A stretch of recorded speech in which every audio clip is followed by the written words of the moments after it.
Thank you guys very much for coming. Thank you, Lisa, for being here. Margaret did an excellent job of describing the show over camp. Wonderful that we have extended hours so you guys can walk over. Hopefully many of you or most of you have already seen the show.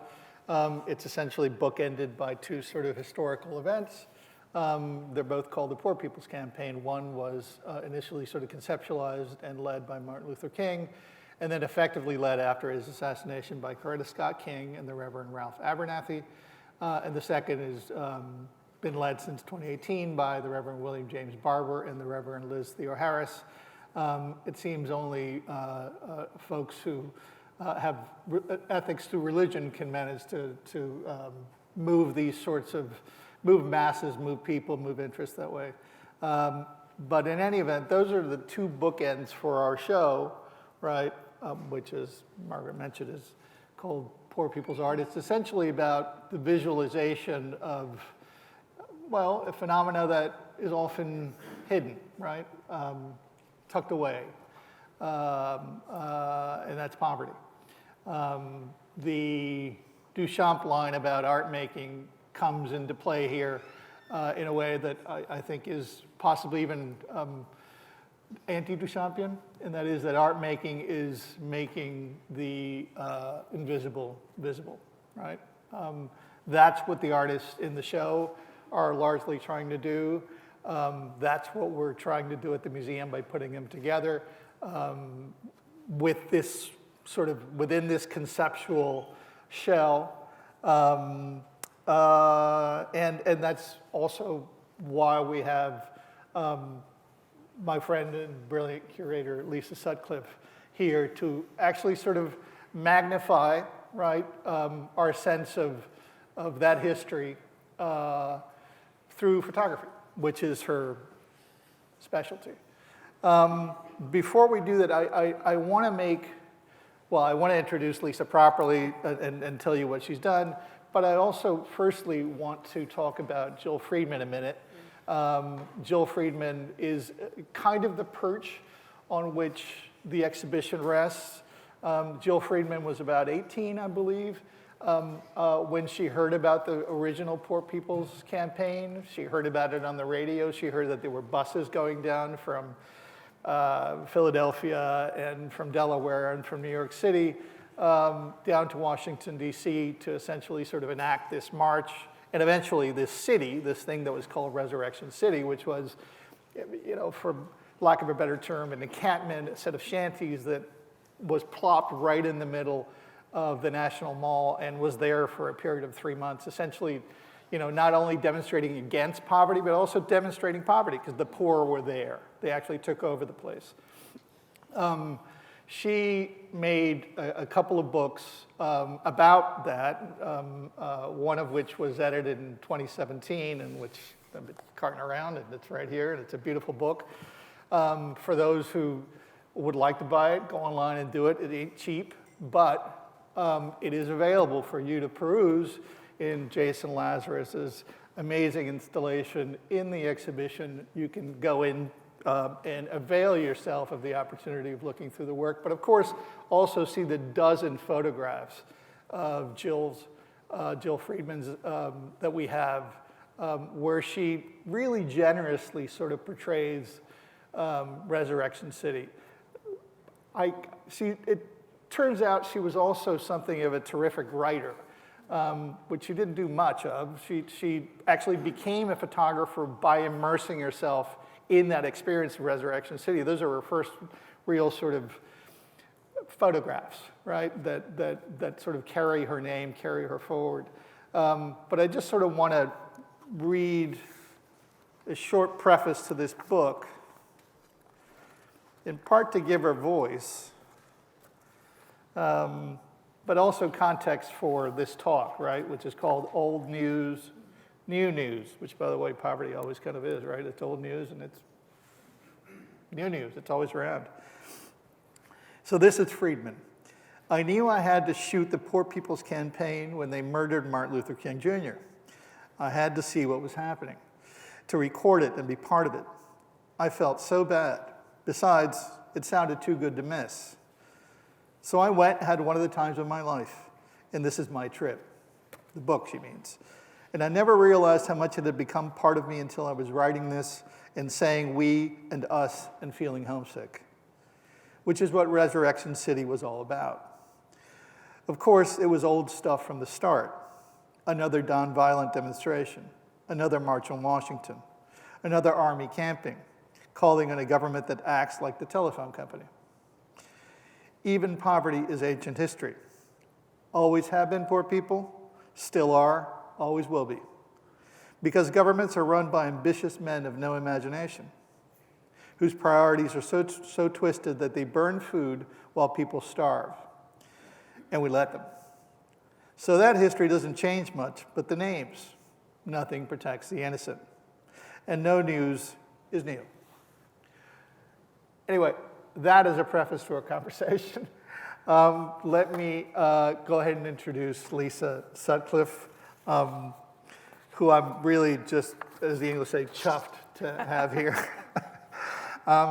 Lisa Sutcliffe is a curator in the Department of Photographs at the Metropolitan Museum of Art in New York, where her principal focus is post-1960s photography and time-based media. From 2013 to 2022, she served as Hertzfeld Curator of Photography and Media Arts at the Milwaukee Art Museum, where she oversaw the development of the museum's Hertzfeld Center for Photography and Media Arts. Previously, she was an assistant curator of photography at the San Francisco Museum of Modern Art and held a curatorial fellowship at the De Cordova Sculpture Park and Museum.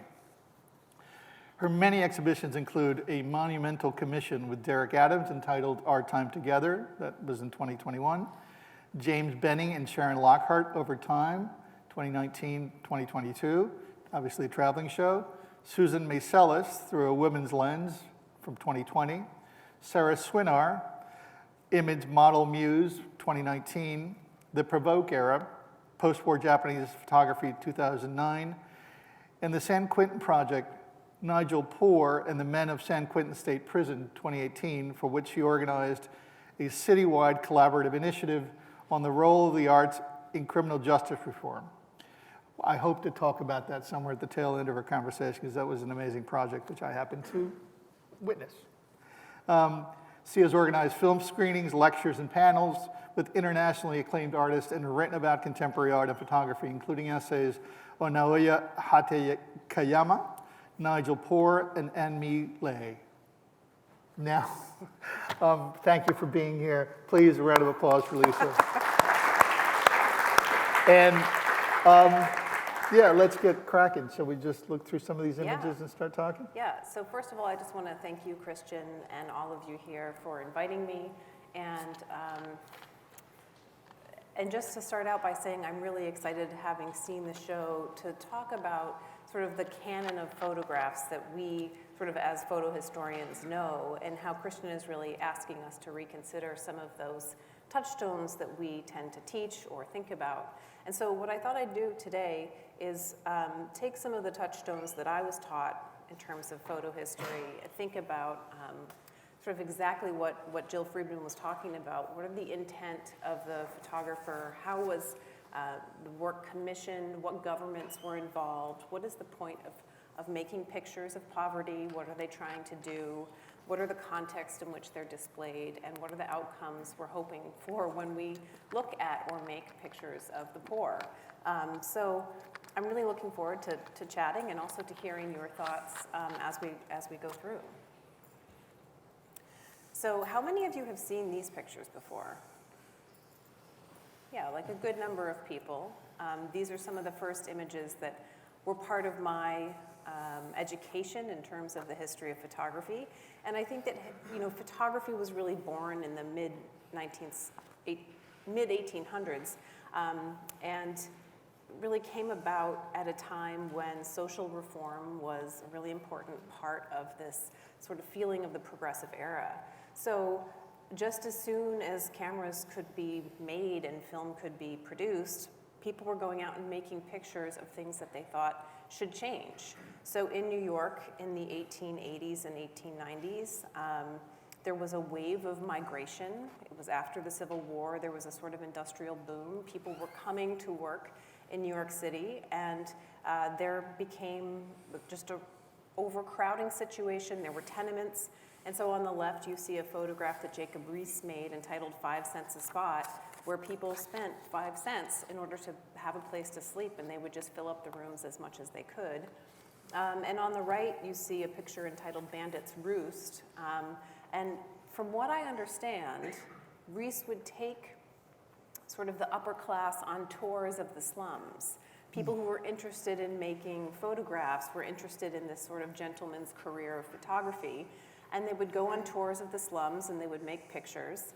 And it's possible that he didn't even make this picture because he would show the pictures that were made upon his tours alongside his own photographs as a kind of way of bringing attention through his sort of Protestant, his religious background, to show people what the poor looked like and to show them that the slums they were living in were actually the reason for crime, not the other way around. So these pictures were originally part of an essay that he wrote for The Atlantic and were later published as a book in 1890.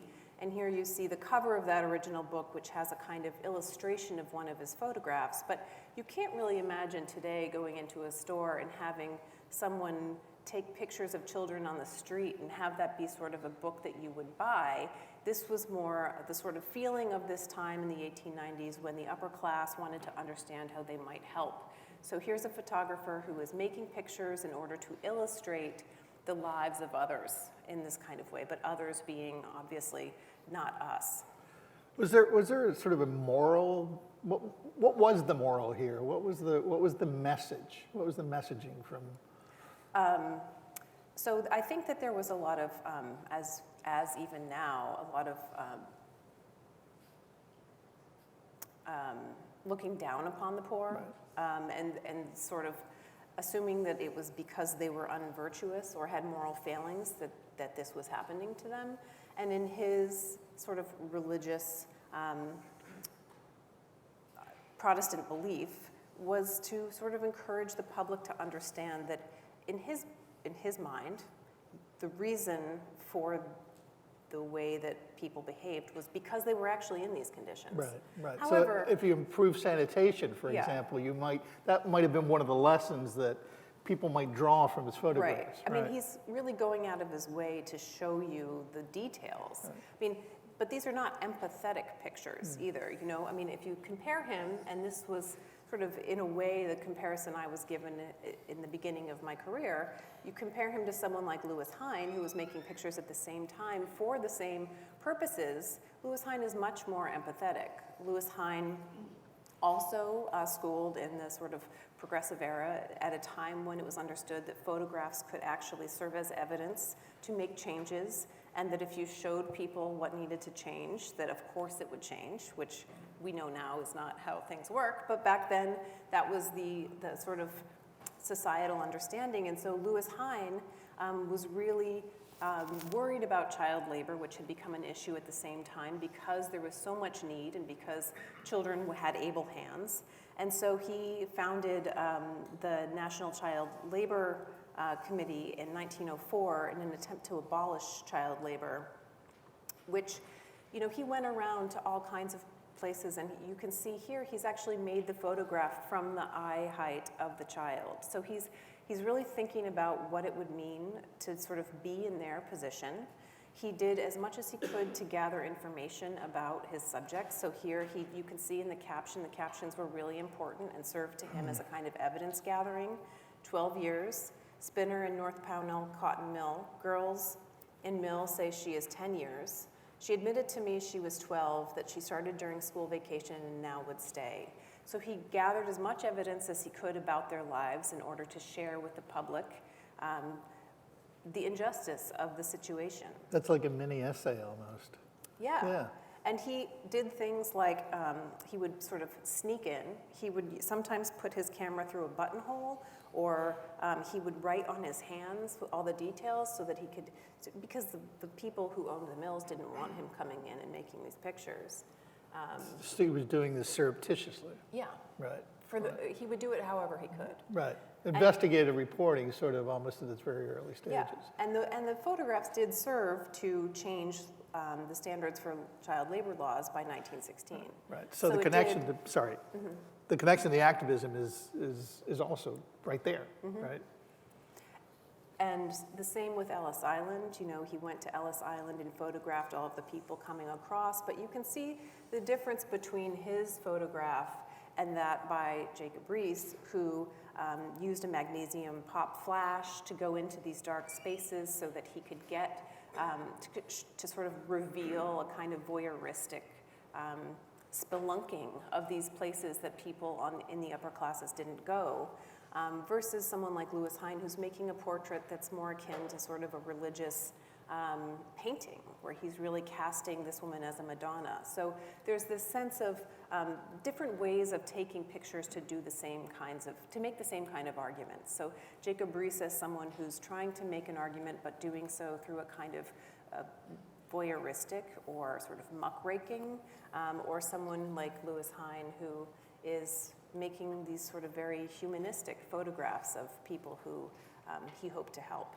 Which is sort of really interesting to pause on for a minute. Same subject matter, treated utterly different, right? Same period, you know, contemporaneous photographers. And you essentially get two different kinds of images, right? Yeah.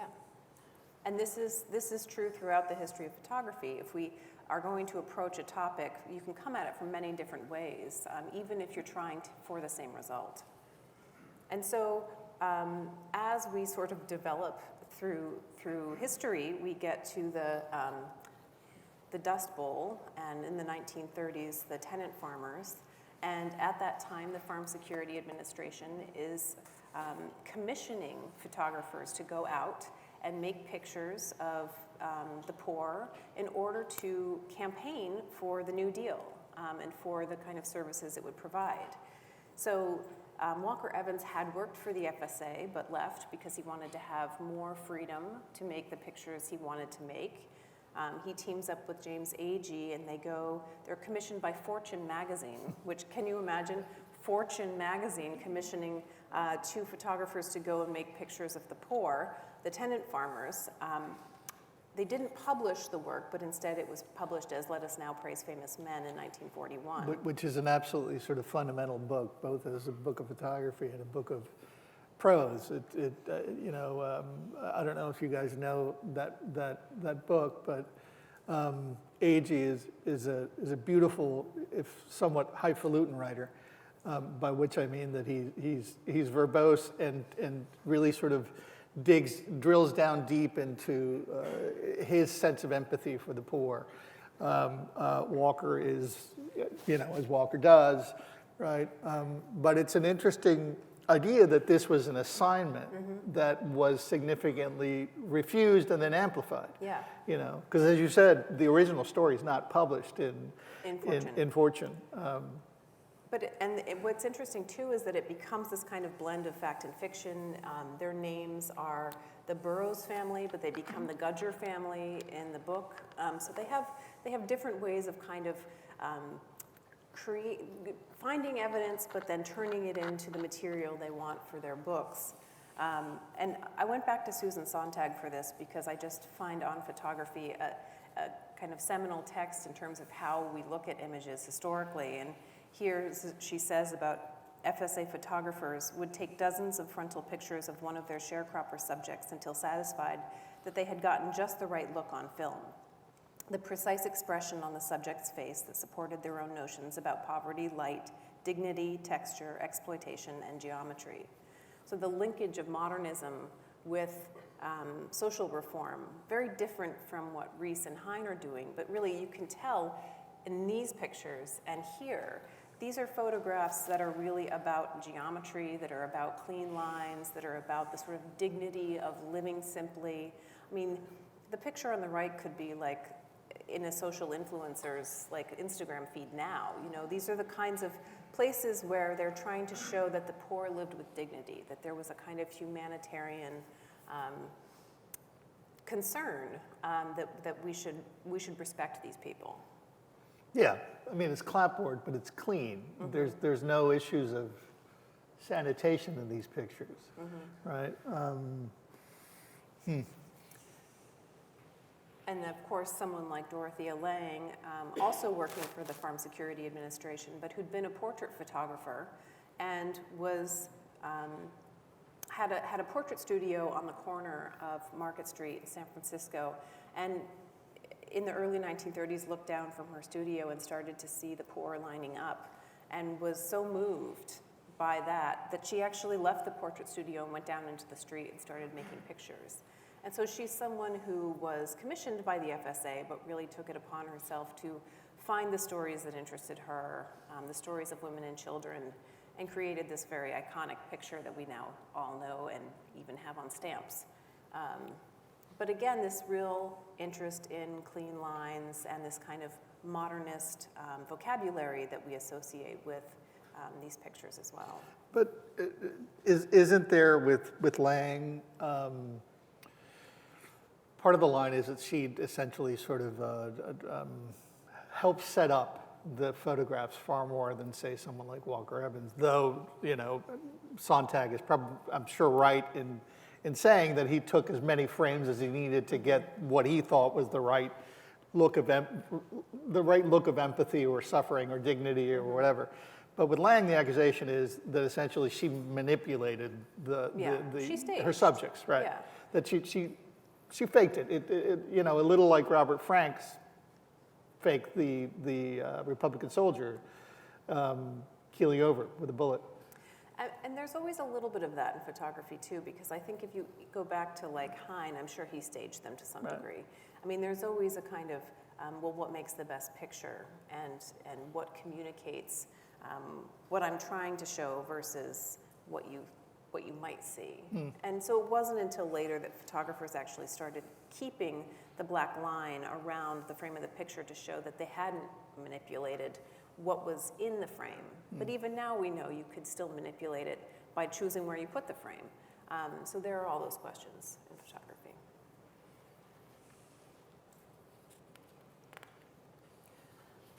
So I included this one because in looking at Sontag, you know, Werner Bischoff and this image aren't something I think of. But she used it as the example of the first time that people were really shocked by seeing famine, and that photographs shock insofar as they show something novel, and that after the public had seen this picture, pictures of famine elsewhere we were anesthetized to them. And so I'm sure for us who were born later, we have a different experience of that, because the first time you saw a picture of famine was likely not in 1951. It was at a different time, but perhaps you remember that as that kind of first image, or maybe it wasn't famine, maybe it was something else. But this is just an example of that idea that photographs eventually lose power. Most of us, unfortunately, refer to someone like, well, at least in my generation, to Sally Struthers commercials. You know, but as about the time when, and that's an ironic reference. You know, that's where we're at after this. The shock is clearly sort of worn off. Yeah, no, it becomes guilt. Yeah. Yeah. So Gordon Parks was commissioned by Life magazine. And so at this point, we're moving from government commissions through the FSA to the picture press, and thinking about Life magazine, which, by the way, if you haven't looked at the catalog, there was an incredible exhibition at the Princeton University Art Museum that traveled to the MFA Boston and just closed, but the exhibition catalog is the best resource out there for the history of Life magazine, its impact. It has tremendous sort of representations of full spreads from the magazine and how important it was to the history of photography. But I'm going to talk about a few examples, because I think, you know, Life magazine is exactly one of those places that had the eye of the public and was really focused on photography. And what's interesting is that it's really still tied to government ambitions. So Life created 5 photo essays on the theme of the crisis in Latin America after John F. Kennedy created the foreign aid program to promote capitalism and democracy in Central and South America. And they even said that their mission was to win the Cold War and to create a better America. So they were very focused on the role of poverty in destabilizing countries' governments and how they could educate the American public on that. And so Gordon Parks was sent to Brazil, to Rio de Janeiro, to look at the topic of poverty. And he took photographs. He spent most of his time with this child, Flavio da Silva, and the da Silva family, who he felt quite close to because he had grown up in Harlem in similar conditions. And he ended up taking a number of pictures. The magazine was really going to condense it down to just this one, but then the Secretary of State gave a speech on the dangers of poverty, and they changed it into a multiple series essay. It's so curious that, I mean, I'm imagining Gordon Parks down in Brazil moving around with greater freedom than he might have moved around in the south of the US in 1961, which is when these photos are from, right? You know, particularly if he was portraying poverty. Yeah, I don't know, it's just, it's so telling. Well, and to think like that's such a big topic. What do you do if you're assigned to photograph poverty and you're going to a country? So, I mean, it's in some ways he found a family and he made pictures of what their life looked like. But what's fascinating about it is that after the photographs were published, which they were published in June of 1961, just a few weeks later, they published this reader's response about all of the people who wanted to help Flavio, and they had all sent money. So they end up, you know, getting this great amount of money to bring Flavio, who had asthma, to Denver, where you see him on the cover of Life magazine in July 21, not even really a month later. They bring him to the United States, they get him care. He's got his stuffed animal, he looks much healthier, much happier. And so there's this real desire to show the impact of what their photographs were able to do. And of course, there's this kind of, you know, religious aspect to the way that the photographs are presented, almost as if Life magazine is really acting as God. I'm reaching out and helping this boy from Brazil come to the United States and have a better life. But can you imagine how that made the Brazilians feel? So there was an outcry in Rio de Janeiro where they said, you know, you came to our city and you made us look like we aren't taking care of our own people. And so they send one of their photographers to Harlem to make pictures. And they published these pictures in their own magazine, O Cruzeiro, that same year. And so they come to Harlem and they take this picture of Eli Samuel Gonzalez, like really just picture for picture, showing that, you know, you can go and make pictures in a place, but perhaps you might look at your own cities and consider poverty on your own soil. And here, same. So you have Gordon Parks' picture of the family's day begins on the bed, and then you have the bedroom in the Gonzalez family apartment in Manhattan. So it makes an interesting kind of argument for where pictures are shown, what context they're shown in, and you know, what the initiative is. Right, and also, and I'm sure we'll get onto this more later, but we've been talking about this, the canon, which in this case is Gordon Parks' photo of Brazil, and then the non-canon, or the decentered, well, it's actually not a canon at all. What you just pointed out are the other photographs of the Brazilian photographer, in fact, whatever his name is. Henri Ballot. There you go. Who none of us, I mean, none of us know, have heard of, right? So these are the pictures that, if we're telling the story of photography, we should really look at the call and response. The call and response is brilliant. And so I bring to that this picture that Walker Evans made of the Burroughs family bedroom in comparison to the picture Gordon Parks made. So you have the sort of the white family versus the sort of the way the poverty needs to be shown in Life magazine. It's a very different kind of aesthetic. But Gordon Parks did photograph in Harlem as well. He was born there. And In fact, he was one of the only African-American, if not the only African-American photographer on the staff of Life magazine. And in the FSA as well. Yeah, correct. And after Martin Luther King's assassination, which is such an important touch point in your exhibition, he was asked by Life magazine to explain the unrest to their largely white readership. So he's invited to make a photo essay about Harlem, and in a way, because of all of the unrest that was happening in cities across the country that summer, so they title the issue "The Negro in the Cities," and you see on the cover this child who's got a tear sort of dripping down his face. You see the kind of pictures he makes.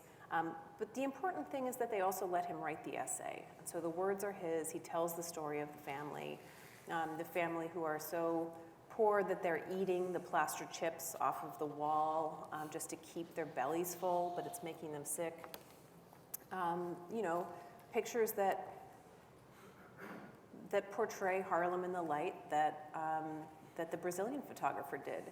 And he did get a lot of criticism from this, from the Black community, who said, this is not what our Harlem looks like. Think about someone like Roy de Carava. There were multiple sides of Harlem, and so Life asking him to make this picture essay is a little bit complicated. And there's another story here which Life doesn't tell, which is that there was such a sort of response to this family's travails that money was sent. Life readers responded. They sent money to the Fontenelle family. They actually got them enough money to buy a house on Long Island where the children could have more access to the outdoors. But this story doesn't end as happily as that of Flavio. The father of the family came home and had a lit cigarette that he went to sleep with. The house burned down. He and his son were killed. The rest of the family had to move back to Harlem but didn't have enough money. And many of the sons ended up going to prison. And so Life doesn't tell you that side of the story. They sort of only tell you the one, the short sort of version of how you can help. So as we move through the history, we sort of start to see the decline of the picture press of Life magazine. And this is just to bring in that great Corita Kent. Right, which, the Corita Kent print that's in the museum obviously has the Gordon Parks image, and not only that, but it takes the title of the Life magazine cover, The Cry That Will Be Heard, and she makes that piece in 1969, right? The original photograph is from 1968. So again, these relationships, the expansion of the stories, the accordioning of time, right, and influence through history. I think those are all important things to consider, and something that, as a curator and as a museum, we really want to do with the show. We want to illustrate how, political art wasn't invented in, 2019 or 2020 or 2021. It was all the way back, right? And within the 50-some-year framework of this exhibition, there are points of pickup and points of reference, points of influence that are important for artists, are important for viewers, and certainly important for students in an MFA program and art historians. Yeah. And that brings us to, I think, the importance of looking at artists like Jill Freedman, whose work isn't taught in photo history classes, but who went to DC and lived with the members of the occupation of Resurrection City, and who really was, we've talked about being an insider or an outsider, if you're sort of photographing with empathy or not, but I really love the way that she was interested in the sort of the banal, the everyday, not the celebrities who came, but the moments of someone sitting in front of this sort of clapboard or tent that they've built, what it looked like to be standing there, and and almost pitiless is not the word, because the pictures are always generous, but but she was particularly hard-nosed, I think, in her photography, and also in the little prose, and I mean little just in terms of how much she delivered on the page in this book. They're very powerful, but they're loose paragraphs about how the city really functions as a city. There were wonderful people, very generous people. But she also talks about how tough the place was. You know, that if you didn't watch your back, it was like any other city. You know, you might get robbed. You know, there were junkies. You know, it functioned like a city. So anyway,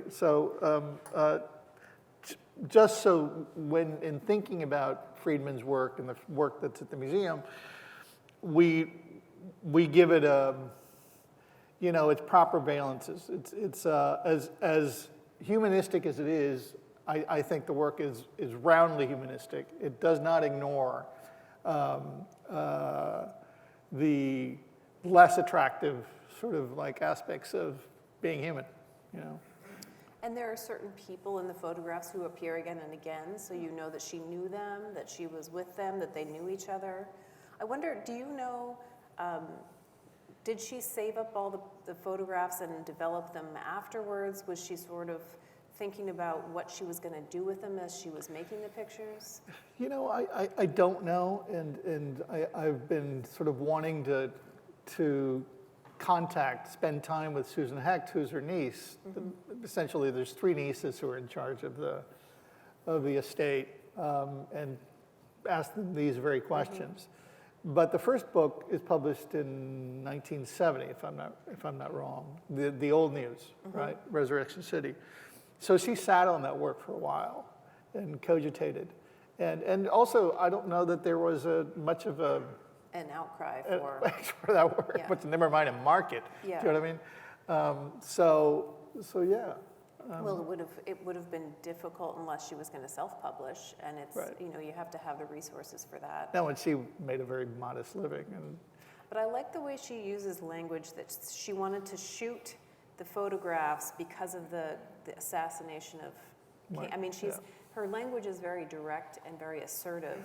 And you can tell that she lived there. It was very important for her to be embedded in it.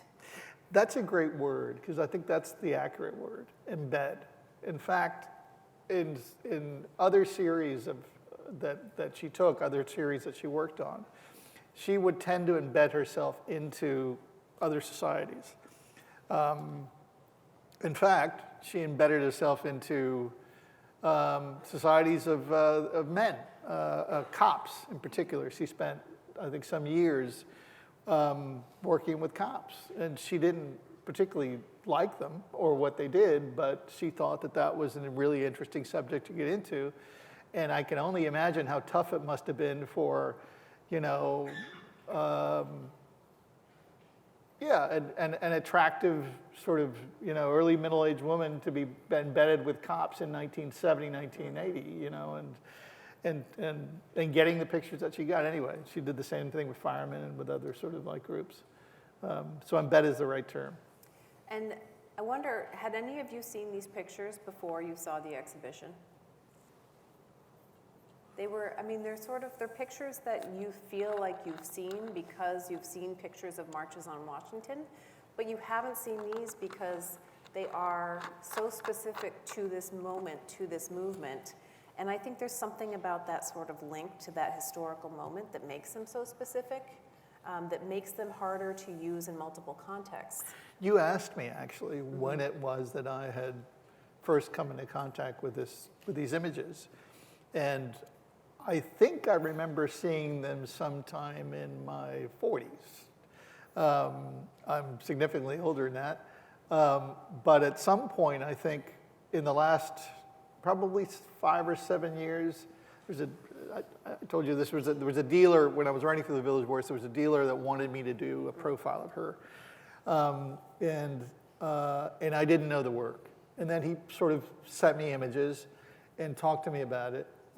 And by the time I got around to thinking that it was a brilliant idea to interview this woman that no one remembered, right, and who lived in a 5th floor walk-up by herself, quite old and feisty, apparently, that was her reputation.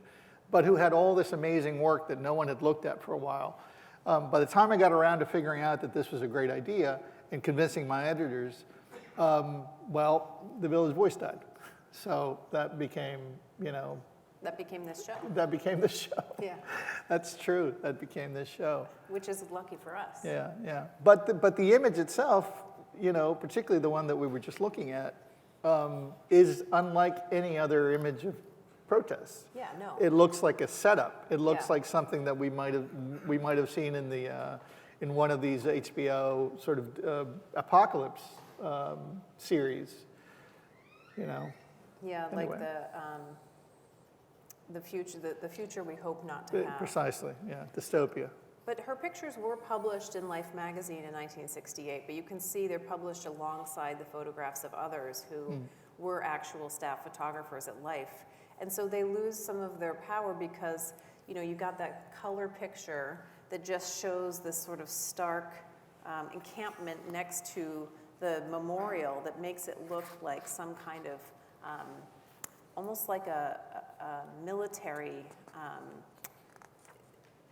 invasion in DC, with her pictures of people sort of dancing across the boardwalk and the kids playing and rowing in mud. the mud. So it has a very different kind of, it's sending very mixed messages. But It's not a photo essay by her now. no, it's Yeah, not a photo essay. Yeah. And that also brings me to Hiram Maristani, whose work I knew of but hadn't seen, and was really also excited to think about in this context because, we're so often taught about the work of Bruce Davidson, who went and was photographing in East Harlem. But Hiram was really photographing the Young Lords and the sort of the movements in the street at the time.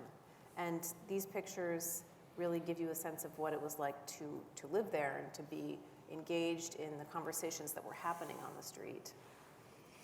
There's a quote, I'm not going to look for it now, but of Hiram's where he basically says that what impelled him to take these pictures and to document the history of the Young Lords and the history of that community in East Harlem was that he thought that if the Times or another publication sent in somebody, they would just screw it up. And that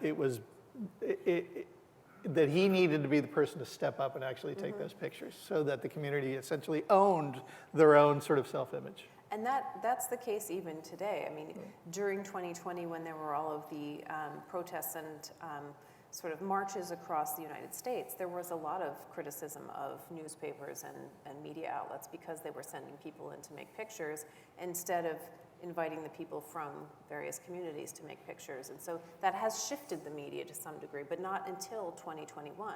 And this is, 50, 60 years later. Yeah. Yep. And I thought this was really a powerful way to talk about intergenerational conversations, that Miguel has gone back to Hiram's work, has made these public banners to place in public. And here you see an example in East Harlem at Lexington Avenue and 111th Street of one of Hiram's pictures from 1969 of the Bronx March. So giving people in their own communities a chance to kind of revisit their own history. Right. And And interestingly enough, with these, I think underwritten by the Met with an educational program that they're no longer. I think the Museo del Barrio. Was it the Museo del Barrio? Yeah, Thank I you, looked because it up. we were trying to figure that out when we were in the museum. Thank you for that. Good catch. Since I'm at the Met, I feel like I shouldn't take ownership. No, I'm good. But I think this is a really interesting example of how you can take a historical document and give it a new life, or bring it to a new generation of artists and of the public. And that's changed because we no longer have Life magazine. Where do we get our images now?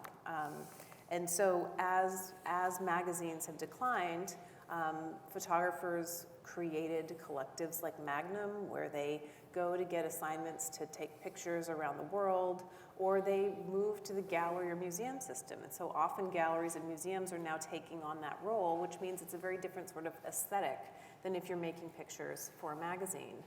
And so you have, photographers like Jim Goldberg, who is now in Magnum, who did a book called Rich and Poor, where he photographed people living in hotels in San Francisco, but also went and photographed, the sort of patrons of the arts who allowed them into their homes. And then he really didn't want to be seen as this sort of outsider making their picture, so he used text. He invited them to write on the photographs and respond to the pictures. So you can see them saying things like, "Poverty sucks, but it brings us closer together." Or in this one, "We haven't done anything to promote it, but she seems to think that she is Shirley Temple. She is so sophisticated. I wonder what she might become." I mean, there's a girl who's got some projection happening. But thinking about that sort of class rift in society, and then someone like LaToya Ruby Frazier, who really takes on Gordon Parks's initiative or belief that the camera was his weapon of choice, and thinks about how to bring activism back into the way of making pictures. So this is Flint is Family, which was published in Elle magazine in December of 2016, and you can tell it doesn't really look like the kind of thing you'd see in Elle magazine. Mm-hmm. She demanded having full editorial control, which she sort of likened to Life magazine. So she sort of turned Elle magazine into Life magazine, putting her pictures the way she wanted them to, and showing us the context of these places, but also turning them into gallery installations that can be sold to create money for the work that she's doing to help the people who are her collaborators. And that's really the difference now, is that we go to museums or galleries to see these pictures rather than getting them via a magazine.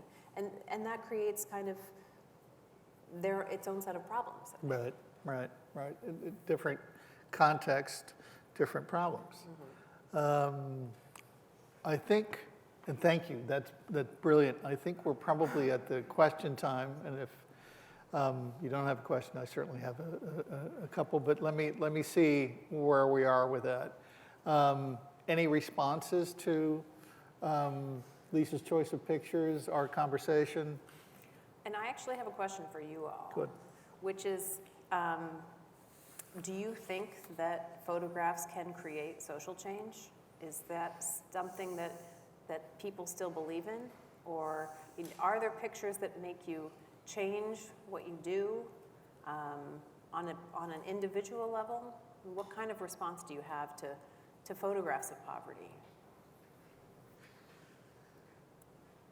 Yes, please. But I guess I still believe that photography and video have the power to mobilize thought. And I guess I'm thinking about the Black Lives Matter movement and how body cam footage, bystander footage. So vernacular, sort of more on the street, not by an artist or a trained photographer. Well, this brings up the question, doesn't it really matter who the photographer is? That's a good question. And doesn't it matter what that context is? But one of my fears about today is that as someone who teaches photography, in the coming months or year or so, we'll have students coming in with pictures of poverty, which is always this really broad conversation in a beginning level class. So I'm just kind of interested to know what you have to say, like if you were a teacher and you have students who are interested in photographing poverty, how would you think about that? I would say that the most important thing is to think through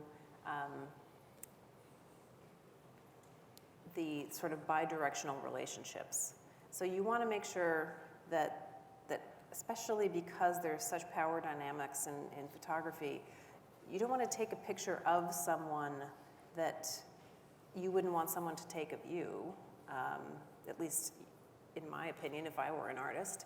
And I think I show LaToya Ruby Frazier because I think what she's done is posit from taking pictures of people to make change to sort of creating collectives or collaborations of people who are activists, who are moving conversations forward.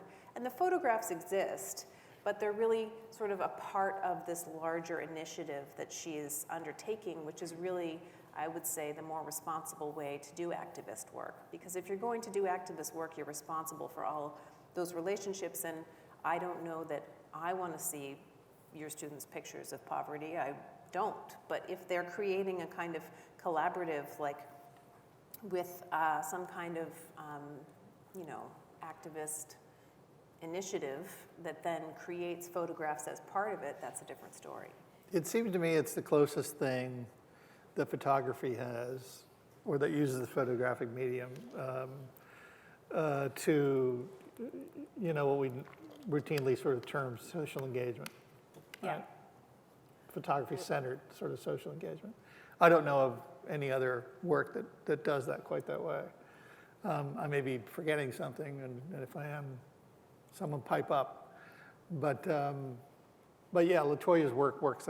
It functions that way. And in a way, we were discussing this earlier. The work as it has evolved past the early Braddock pictures. Braddock was her hometown in Pennsylvania. It's a town that essentially is lead poisoned and everything else poisoned. There's a coal mine there. Her family long worked in it, friends, family, the entire community. Many of them got sick, including herself. And so, those pictures are about that family, right? They're and often also portray herself in self-portraits. But as they expand past that, we were discussing, you often have to find the right 1 or 2 or 3 or 5 pictures, a much larger grouping of images. Partly, I think, because the images are intended to function less personally and more Collectively. What? Collectively. More collectively, yeah. And also to more in tune with activism, more to give evidence of, as in document certain kind of documentation, than necessarily as memorable images, right? Which is interesting. Any other questions? Thoughts, observations? Please. I'm interested in the different channels that photographs traverse. You guys are talking about kind of one specific pipeline, esteemed publications, museums, the right people see these photographs, but that's not the only way that images kind of travel. That's about 3 pipelines, but yeah, point taken. What other pipelines are you thinking about? Just the internet, Okay. news sites, gossip sites, where Like social media. Social media. social media, Yeah. all an image needs to do is be accompanied by text, and if it sounds true, then it is. And do you mean the kind of sea of images that we see, and not just images by artists, or we're really talking about historical circulation. I think contemporary circulation, when I said museums and galleries, that was probably in the 70s and 80s. I think now a lot of it is the internet. But I don't know that we're far enough away from it to analyze it in this way. But I agree with you. I mean, there's a couple things that come to mind there. One is that I don't know of a picture on the internet yet that has made it into the canon of photography. That's just been a social media picture, is what I mean. A social media picture of poverty.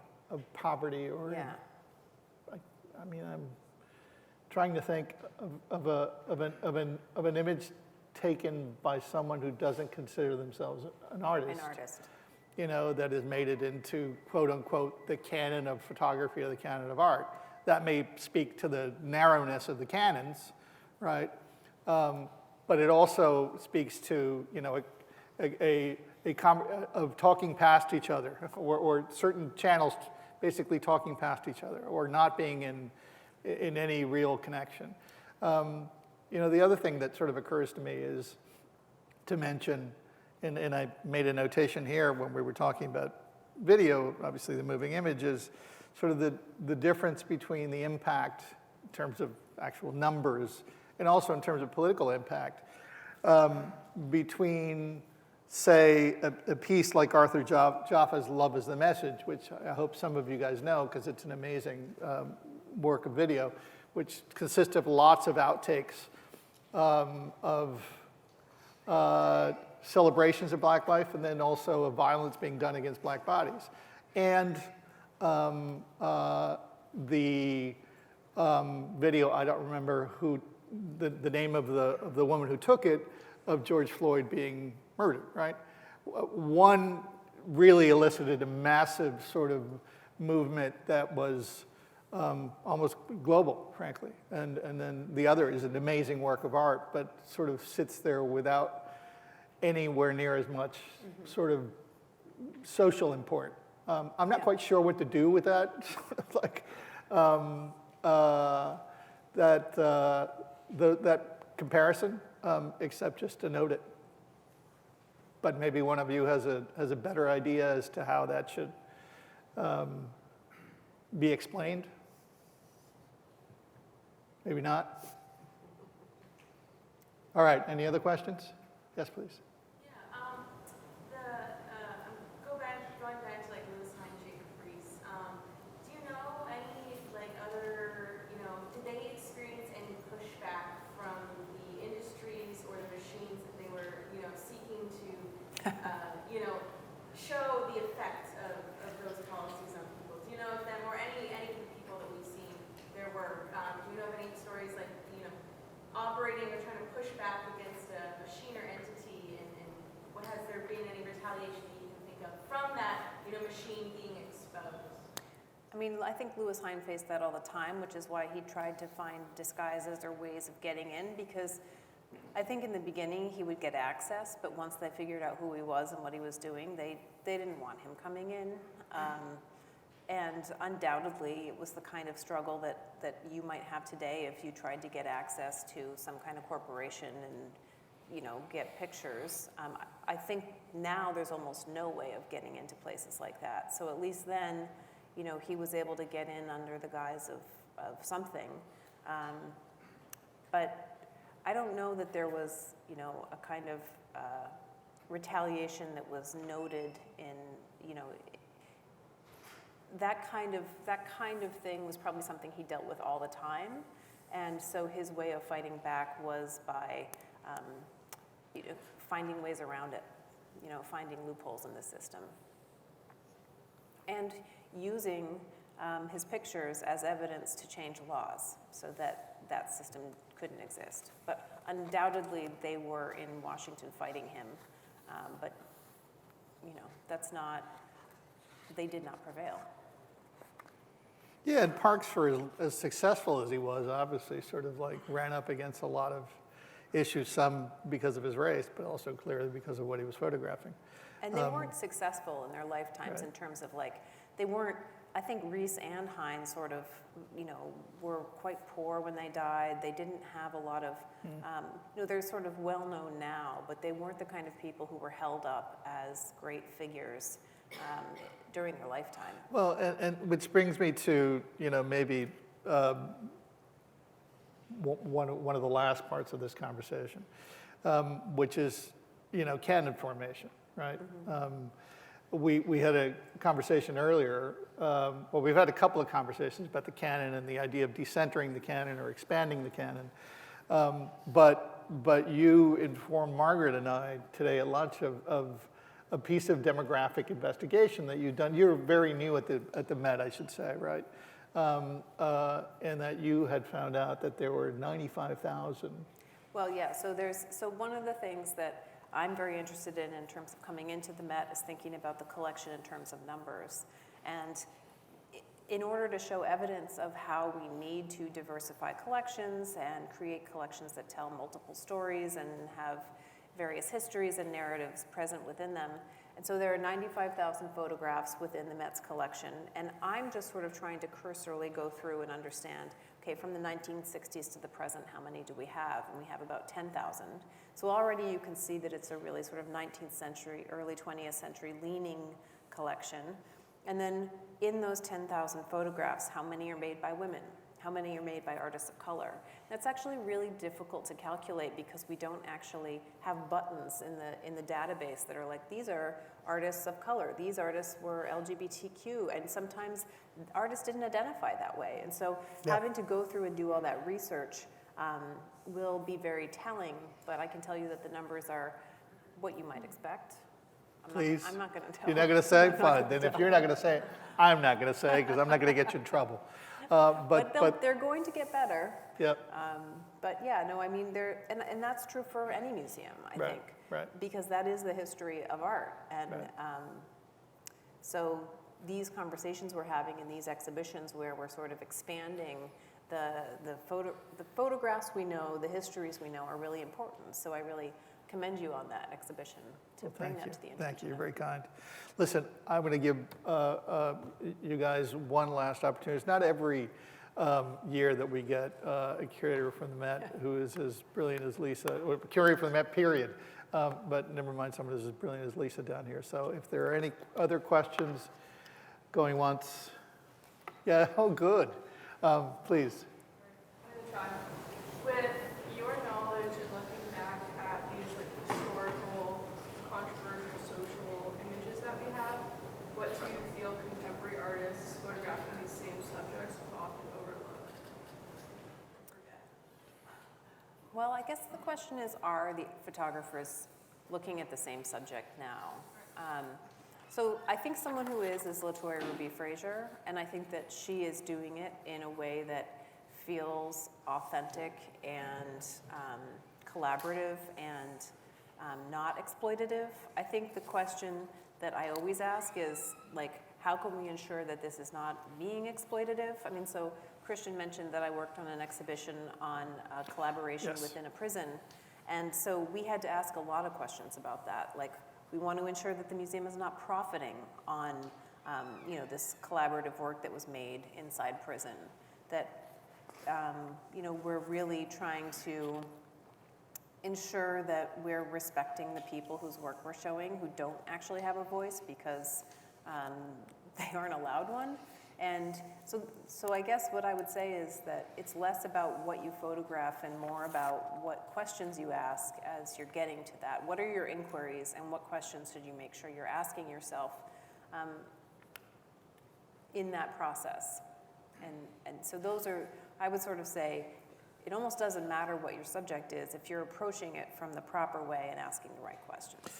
And I just want to sort of expand on what you just said and inform you guys and frankly remind myself that when you did that show with Nigel Poor, the San Quentin Project, Nigel Poor and the Men of San Quentin State Prison, you also went one further. In alliance with Amelia Layden at the Haggerty, you guys put together something that was called the Milwaukee Model. Mm-hmm. Can you just explain sort of briefly what that was? Yeah, so in doing the work of the San Quentin exhibition, we wanted to come up with a way to, because Wisconsin has the worst rate of incarceration of any state in the country for Black men, and in particular in Milwaukee, there's a specific zip code where it's the worst in the country. And so we wanted not just to have an exhibition about visual literacy and people in prison examining an archive of pictures, but also considering, like, well, what can we do about this? How can we have conversations about this in our own community where we really need to be having those conversations? How can the exhibition act as a platform? So I partnered with Marquette University and my colleague at the Haggerty Museum, and we built a task force of advisors, including people from the Department of Justice, the Department of Corrections, previously incarcerated folks, the ACLU, faculty, students, who were all sort of thinking about these things. And sort of had them help us form this 3-day symposium in which we invited Christian to be in conversation with Elizabeth Hinton from Harvard to kind of set the historical groundwork for the context that we were talking about. Then we had a day of artists sort of presenting their models for diversion programs or educational programs or the kind of art that they made in response to this experience. And then we had a sort of a day-long workshop with various programs and our community members to sort of see what we might take from what we learned and bring it to our own communities. And I think what we found was that a museum may not be the place to sort of bring those outcomes forward, but what did happen was that Marquette won a $1 million grant from Mellon to create an educational preparedness program for incarcerated folks. And there was a technical college that began teaching art in 11 prisons around the state. So there were some great outcomes, but it's also something that I think there needs to be a lot more infrastructure in our society for these conversations. They can start here, but they have to move out organically. Right, yeah, and it's an issue of trying to figure out what those channels, what the proper channels to have those conversations sort of flow out into to actually affect change, right? Anyway, thank you so much, Lisa. Thank you so much, Deepa, for being here. Very grateful to you.